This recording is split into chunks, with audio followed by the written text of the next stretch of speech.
चेत और चमेली की खुशबू। 17 वर्षीय चेत अपनी कला प्रतियोगिता के लिए एक चित्र बनाने की कोशिश कर रहा था, लेकिन उसका मन भटक रहा था। उसे बार बार भूख लग रही थी, प्यास सता रही थी और फोन के नोटिफिकेशन उसे विचलित कर रहे थे। वो अपनी चित्रकारी पर ध्यान केंद्रित नहीं कर पा रहा था। कमरे में बिखरे हुए रंगों और कागजों के बीच वो थका हुआ सा बैठा था। तभी उसकी दादी अनुसुईया कमरे में आईं। उन्होंने चेत की बेचैनी देखी और मुस्कुराईं। उन्होंने कहा, चेत, जब तक तुम्हारी इंद्रियां तुम्हें नचाती रहेंगी, तुम अपनी आत्मा की आवाज नहीं सुन पाओगे। अक्क महादेवी ने कहा था, हे भूख, मत मचल प्यास, तड़पा मत। चेत ने उत्सुकता से अपनी दादी की ओर देखा। अनुसुईया ने समझाया कि अक्क महादेवी हमें सिखाती हैं कि हमारी भौतिक इच्छाएं जैसे भूख, प्यास, नींद और मोह ईश्वर या हमारे लक्ष्य के मार्ग में बाधा हैं। उन्होंने खिड़की की ओर इशारा करते हुए कहा, नींद को कहो कि वो तुम्हें न घेरे और क्रोध को कहो कि वो अपनी उथल पुथल शांत करे। चेत को समझ आने लगा कि उसकी एकाग्रता क्यों टूट रही थी। चेत ने अपना ब्रश नीचे रख दिया। वो अपनी असफलताओं से चिढ़ रहा था।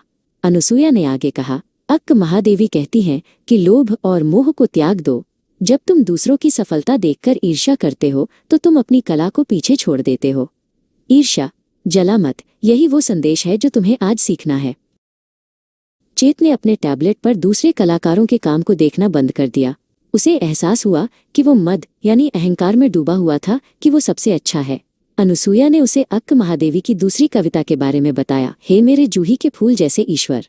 उन्होंने कहा कि ईश्वर चमेली के फूल की तरह कोमल और पवित्र हैं। अनुसुईया ने चमेली का एक सफेद फूल चेत को दिया। उन्होंने कहा, महादेवी चाहती थी कि ईश्वर उनसे सब कुछ छीन लें। वे चाहती थीं कि उनके पास भीख मांगने के लिए एक कटोरा तक न बचे। यह समर्पण की पराकाष्ठा है। जब इंसान के पास कुछ नहीं बचता, तब उसका अहंकार पूरी तरह नष्ट हो जाता है। चेत चकित था। उसने पूछा, दादी, कोई भिखारी क्यों बनना चाहेगा? अनुसुईया ने उत्तर दिया, ये भौतिक गरीबी की बात नहीं है, बल्कि अहंकार के शून्य होने की बात है। जब हम खुद को पूरी तरह ईश्वर को सौंप देते हैं, तभी हम सच्चे अर्थों में मुक्त होते हैं। मुझसे मेरा सब कुछ छीन ले, ये एक भक्त की सबसे बड़ी पुकार है। चेत ने कल्पना की कि उसके पास कोई रंग नहीं है, कोई प्रसिद्धि नहीं है, बस वो और उसकी कला है। अनुसुईया ने कविता का अगला हिस्सा सुनाया। अगर मैं भीख मांगू और कोई मुझे भीख न दे, या अगर कोई दे भी दे तो वह गिर जाए और उसे कोई कुत्ता उठाकर ले जाए। ये सुनकर चेत का हृदय दहल गया। ऐसा क्यों दादी? चेत ने धीरे से पूछा।